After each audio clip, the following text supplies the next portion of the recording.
नमस्कार साथियों। तो आज है 12 फरवरी 2026। देखिए, बाजार की सेंटिमेंट आज शुरू से लेकर क्लोजिंग तक एकदम वीक था, जहां पे निफ्टी 50 के साथ आज मोस्टली सेक्टर नेगेटिव में क्लोजिंग दिया। और अभी यूएस मार्केट की मूड भी बहुत ही खराब चल रहा है। सीरियसली ये देखिए, यूएस में अभी लोकल टाइम दोपहर 1:23 पे देखिए डॉ जोन्स की पोजीशन 1.23% नीचे आ चुका है। और शुरू जबकि एकदम पॉजिटिव में था, उसके बाद एकदम से डाउनवर्ड मूवमेंट, और अभी देखिए उसी लेवल के आसपास चल रहा है। और दूसरी तरफ नैस्डैक कंपोजिट की पोजीशन तो और भी खराब। ये देखिए 1.70% नीचे चल रहा है नैस्डैक कंपोजिट। इवन बिटकॉइन भी आज गिर चुका है। देखिए बिटकॉइन की प्राइस आज 2-2.5% नीचे, पिछले 5 दिन पे 5-5.5% नीचे, लगभग एक महीने पे 28% बिटकॉइन नीचे आ चुका है। अच्छा, by the way gift Nifty की पोजीशन भी मैं आपको लास्ट वीडियो में दिखाया था, लगभग 100 पॉइंट नीचे था ना। अभी भी लगभग उसी लेवल के आसपास ही है। ये देखिए आज निफ्टी क्लोजिंग दिया 25,807 पॉइंट पे, और गिफ्ट निफ्टी अभी चल रहा है कितने बजे, अभी 11:54 पे 25,724 पॉइंट पे, लगभग वही 80-85 पॉइंट नीचे ही चल रहा है। ठीक है, तो दोस्तों जो आपको मैं लास्ट वीडियो में कहा था याद रखना, मैं आपको सुबह सुबह इंडियन मार्केट ओपन होने से पहले गिफ्ट निफ्टी की फ्यूचर की अपडेट मैं अपने इंस्टाग्राम स्टोरी में दे दूंगा। ठीक है, उसके बाद देख लेना जरूर। चलिए दोस्तों, बहुत सारे इंपॉर्टेंट जियोपॉलिटिकल अपडेट है, एक एक करके शेयर करता हूं। बट सबसे पहले आप सभी को रिक्वेस्ट करूंगा, प्लीज चैनल को सब्सक्राइब कर लीजिए अगर आपने अभी तक नहीं किया या आप इस चैनल पे नहीं हो। देखिए ऑलरेडी मैं आप लोगों के लिए बहुत सारे टॉपिक के ऊपर वीडियो डाल चुका हूँ। बहुत सारे कंपनी के रिजल्ट आउट हुआ, HL, IRCTC, कोल इंडिया, दीपक नाइट्राइट, सबकी वो जानकारी दे चुका हूँ। ठीक है, तो अगर आपने नहीं देखा ये सब वीडियो, प्लीज फटाफट जाके चेकआउट कर लेना। ये वीडियो खत्म करने के बाद पहले ये वीडियो को देखिए और प्लीज चैनल को सब्सक्राइब करके रखिए, एकदम free of cost. By the way, ना केवल अभी हमारे इक्विटी मार्केट में गिरावट, गिफ्ट निफ्टी में गिरावट, बल्कि उसके साथ साथ कमोडिटी मार्केट में भी काफी करेक्शन चल रहा है, खास करके गोल्ड एंड सिल्वर की प्राइस के अंदर। उसके पीछे रीजन क्या है पता है? देखिए ये आज रात की एकदम लेटेस्ट डेवलपमेंट, रशिया में return to US dollar settlement system in Trump deal. तो दोस्तों यहाँ पे रशिया और यूएस के बीच बहुत जल्दी एक डील होने वाला है, जिसके थ्रू रशिया फिर से US dollar settlement system effect में ला सकता है या लागू कर सकता है। What the proposed US Russia economic partnership include and is BRIC de dollarisation now a dead game, question mark. क्योंकि रिसेंटली सुनने को मिल रहा था कि ब्रिक जो ग्रुप है ना, ब्रिक ग्रुप, वो डी डॉलराइजेशन कर सकता है आज नहीं तो कल। बट क्या वो मतलब इतिहास हो जाएगा, ऐसा कुछ होगा या नहीं होगा? क्योंकि रशिया अभी कुछ और करने जा रहा है। Russia is actively considering a return to the US dollar systems as part of a potential economic partnership with President Donald Trump, according to a 2026 internal Kremlin memo reviewed by Bloomberg की तरफ से ये कहा गया। ठीक है, तो इसका मतलब क्या होगा? देखिए रशिया और यूएस के बीच अगर ये सेटलमेंट हो गया डॉलर में, तो रशिया और यूएस के बीच जितने भी ट्रेड होगा, एक्सपोर्ट इंपोर्ट, वो किसके थ्रू होगा? डॉलर के थ्रू होगा। अच्छा, जब से ये जंग चल रहा है, मतलब 2022 से आपको पता होगा ये जंग चल रहा है, मतलब ये जंग शुरू हुआ है यूक्रेन और रशिया के बीच, तब हमने देखा ये जो टोटली जो डॉलर के ऊपर ट्रेड होता था ना, वो शिफ्ट होकर लोकल करेंसी पे हो रहा है। और खास करके रशिया आज की डेट में 90% जो ट्रेड करता है ना, खास करके चाइना और इंडिया के साथ, वो लोकल करेंसी करता है। मतलब चाइना की यान, इंडिया की रुपी या रशिया की रूबेल, इसके माध्यम से करता है, जो कि इसके पहले नहीं करता था। बट अभी सडनली सुनने को मिल रहा है कि शायद रशिया अपना जो पुराने मतलब जो डॉलर सेटलमेंट सिस्टम उसको लागू कर सकता है। और ये याद रखना, ये कैश मतलब क्यों होगा? क्योंकि ये डोनाल्ड ट्रम्प एक्चुअली चाहते हैं कि डॉलर फिर से स्ट्रांग हो जाए, और डॉलर फिर से स्ट्रांग होगा तो किसको नुकसान पहुंचेगा? चाइना को। क्योंकि चाइना क्या चाहते हैं कि कमोडिटी सेक्टर बढ़े, मेटल सेक्टर की भाव बढ़े। और याद रखना, मेटल सेक्टर की भाव जितना मतलब मेटल की भाव जितना बढ़ेगा, डॉलर की भाव उतना गिरेगा। ठीक है, और जिस वजह से ये खबर जैसे आया, आज शाम के वक्त गोल्ड सिल्वर क्रैश कर गया। गोल्ड बहुत ज्यादा नहीं, क्योंकि गोल्ड में उतना इंपैक्ट नहीं पड़ेगा, 2-2.5% गिरा, बट सिल्वर मेनली क्रैश कर गया। अच्छा, तुरंत बाद देखिए चाइना की तरफ से भी रिप्लाई आ चुका है। चाइना ने अब क्या कहा देखिए, China tighten grip on rare earth metal to counter US led push to end its monopoly.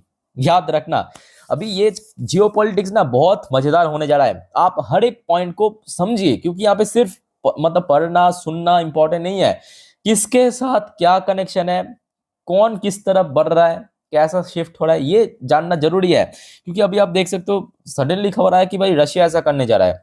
अब होगा नहीं होगा बात की बात है, अभी तक ऑफिशियल कोई अपडेट नहीं है कि क्रेमलिन की तरफ से ऑफिशियली ऐसा डिक्लेयर कर दिया, बट सुनने को मिल रहा है, ठीक है, कि रशिया ऐसा कर सकता है। अच्छा, अगर रशिया कर दिया तो ये जो पॉलिसी होगा रशिया द्वारा, ये टोटली चाइना के खिलाफ होगा। और चाइना ने फिर से क्या करने जा रहा है, अभी क्या नहीं है बट करने जा रहा है। ये भी आज रात की अपडेट है, ये देखिए 7:21, ये फटाफट फटाफट मतलब से सब एक एक बात, एक एक खबर आ रहा है। ये देखिए, China has stepped up effort to consolidate its monopoly, मतलब मोनोपोली को बरकरार रखने के लिए China over rare earth metal. तो आपको पता होगा आज की डेट में दुनिया में जितने भी रेयर अर्थ है सप्लाई 80% चाइना ही करता है, ठीक है।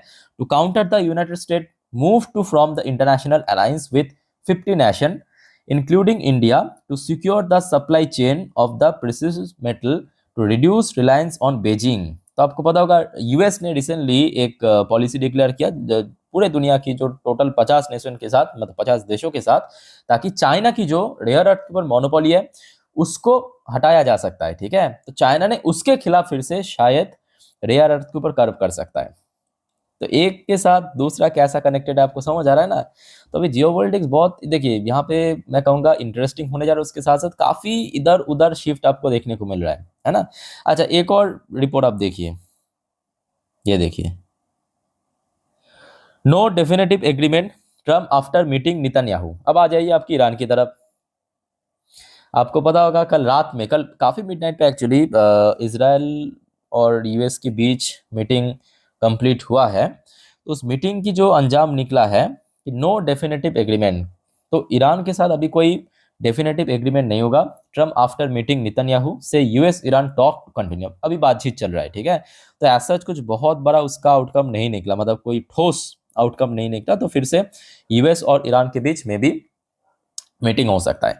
US president Donald Trump meet with Israeli prime minister Benjamin Netanyahu in Washington on Wednesday local time and said they have reduced no definitive agreement on how to move ahead Iran, ठीक है, ये रेटो ने share किया है। So let's see, वहां पे भी कुछ मामला गड़बड़ चल रहा है ना, जो सुनने को आ रहा था कि बार बार यूएस की तरफ से थ्रेटमेंट दे रहा है कि अगर यूएस की जो कंडीशन है उस वो फुलफिल नहीं हुआ तो ईरान के ऊपर हमला हो सकता है। ऊपर से इजराइल ने प्रेशर दे रहा है कि बैलिस्टिक प्रोग्राम से हट जाए ईरान। बाय द वे, एक और न्यूज निकल कर है आपके ग्रीनलैंड के मुद्दों पे। भाई इतना सारा मतलब डोनाल्ड ट्रम्प पंगा ले चुका है ना। ये देखिए अब क्या चल रहा है, स्वीडन डिप्लॉय फाइटर जेट। तो आपको पता होगा लास्ट डे आपको मैं अपडेट दिया था कि ग्रीनलैंड पे जो आर्कटिक सैनिटरी मिशन लॉन्च किया है नेटो ने, मतलब ग्रीनलैंड को सुरक्षित करने के लिए, या आप कह सकते हो कि काइंड ऑफ यूएस से बचाने के लिए, मतलब इनडायरेक्टली ये जो मिशन लॉन्च किया है। तो स्वीडन ने आज पहले दिन पे, मतलब कल लॉन्च किया था, आज पहले दिन पे ग्रीनलैंड पे पहला फाइटर जेट डिप्लॉय कर चुका है, साथ में ट्रूप्स भी डिप्लॉय कर चुका है ग्रीनलैंड पे, ठीक है। तो अब देखिए यूरोप की तरफ से भी थोड़ा सा माहौल गर्म होने जा रहा है, क्योंकि देखिए ये बहुत अच्छे से पता है यूरोपियंस को या नाटो को, क्योंकि है तो एक दूसरे के दोस्त ही है ना, यूएस यूरोप। तो पता है यूरोप को यूएस की जो नेचर है कि एक बार ईरान वाला मुद्दा खत्म हो गया तो फिर से ग्रीनलैंड को पकड़ेगा डोनाल्ड ट्रम्प, क्योंकि उसको ऊपर भी नजर है ग्रीनलैंड के ऊपर भी। तो जिसके कारण ये जो बीच वाली गैप मिल रहा है ना, तो फटाफट फटाफट यूरोप क्या कर रहा है, अपना जो ट्रूप्स है डिप्लॉय कर रहा है कि वहां पे सुरक्षित किया जाए, ठीक है। बस देखते जाइए, अपडेट लेते रहिए। अच्छा, नेक्स्ट रिपोर्ट आ रहा है आपके कनाडा के मुद्दों पे। House vote to block Trump tariff on Canada in rare bipartisan rebuke. तो रिसेंटली हमने देखा डोनाल्ड ट्रम्प ने, मतलब यूएस सरकार ने कनाडा के ऊपर भी एक्स्ट्रा करके टैरिफ इंपोज कर दिया। तो आपको पता ही होगा, मतलब अभी कनाडा चाइना भारत के साथ अच्छा रिलेशन रख रहा है, और ऊपर से ग्रीनलैंड की मुद्दों पे यूएस की विरोध भी कर दिया है ना। तो जिस वजह से कनाडा के ऊपर एक्स्ट्रा टैरिफ इंपोज किया, तो क्या हुआ कि इंपोज तो कर दिया, बट जो यूएस की पार्लियामेंट है ना, यूएस की पार्लियामेंट जिसको सेनेट कहा जाता है, उसमें एक्चुअली वोटिंग होता है, ठीक है। तो उसमें एक्चुअली ब्लॉक हो गया, मतलब चाइना कनाडा के ऊपर इंपोज नहीं होगा टैरिफ, ठीक है, वहां पे ब्लॉक कर दिया डोनाल्ड ट्रम्प की जो टैरिफ इम्पोज उसको ब्लॉक कर दिया। लेट्स सी क्या होता है, बट फिलहाल मैं कहूँगा देखिए चारों ओर ना वो खिचड़ी पक गया एकदम सीरियसली। इधर आपके रशिया पता नहीं क्या करने जा रहा है, फिर से चाइना सुनने को मिल रहा है कि रेयर अर्थ कर्व करेगा, और फिर से इधर ईरान, ग्रीनलैंड की मुद्दा, कनाडा की मुद्दा कुछ बाकी नहीं है ना। सिर्फ अफ्रीका वाला पार्ट बाकी है, कब वहां पे भी शुरू हो जाएगा देखते जाइए। भाई भाई भारत के ऊपर भी एक अपडेट है, मतलब यूएस की। देखिए यूएस प्रेसिडेंट डोनाल्ड ट्रम्प, मेरा चच्चा, अब क्या कह रहा है कि trade deal with India as historic. तो भारत के साथ जो ट्रेड डील साइन हुआ वो काफी हिस्टोरिक है, ये डोनाल्ड ट्रम्प ने दावा किया। चलो बहुत बढ़िया। अच्छा, ट्रेड डील के ऊपर एक और अपडेट आप ले लीजिए, जो कि थोड़ा बहुत कंफ्यूजिंग था कि क्या भारत की जो टेक्सटाइल एक्सपोर्ट है उसके ऊपर कितना परसेंट टैरिफ या टैरिफ है या नहीं है। तो उस चीज़ को थोड़ा सा क्लैरिफाई करते हुए पीयूष गोयल साहब ने कहा कि zero reciprocal tariff available on Indian textile export to. Piyush Goyal clarifies on US trade deal after Bangladesh agreement. तो आपको पता होगा रिसेंटली बांग्लादेश के ऊपर जो टैरिफ है 1% कम किया, पहले 20% था, अभी 19% किया, फिर भी भारत से तो ज्यादा ही है ना। भारत के ऊपर 18%, बांग्लादेश के ऊपर 19%। तो बहुत सारे, क्योंकि देखिए बांग्लादेश एक बहुत बड़ा टेक्सटाइल एक्सपोर्टर है, ठीक है, टेक्सटाइल गारमेंट सेक्टर की एक्सपोर्टर है। तो बहुत सारे लोगों के मन पे ये कन्फ्यूजन था क्या कम होने के कारण भारत की जो टेक्सटाइल इंडस्ट्री है उस पर फिर से इम्पैक्ट पड़ेगा। तो यहाँ पे क्लियरली कहा कि ऐसा कुछ भी नहीं है, कि भारत की जो टेक्सटाइल एक्सपोर्ट है उसके ऊपर जीरो रेसिप्रोकल टैरिफ इम्पोज होगा यूएस में, ठीक है। तो दोस्तों ये कुछ इंपॉर्टेंट जानकारी आपके साथ में शेयर किया। अच्छा, वीडियो को दोस्तों वाइंड अप करने से पहले एक और बार मैं आपको दिखा देता हूँ। फिलहाल डॉ जोन्स की पोजीशन सेम लेवल पे ही है, नैस्डैक की पोजीशन भी सेम लेवल पे ही है।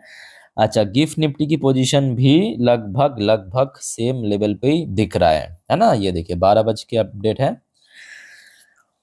25,720 पॉइंट पे। तो देखिए देखिए लग तो रहा है कि कल सुबह देखिए 70% चांस है कि मार्केट वीक ओपनिंग देगा, लग रहा है ऐसा, ठीक है।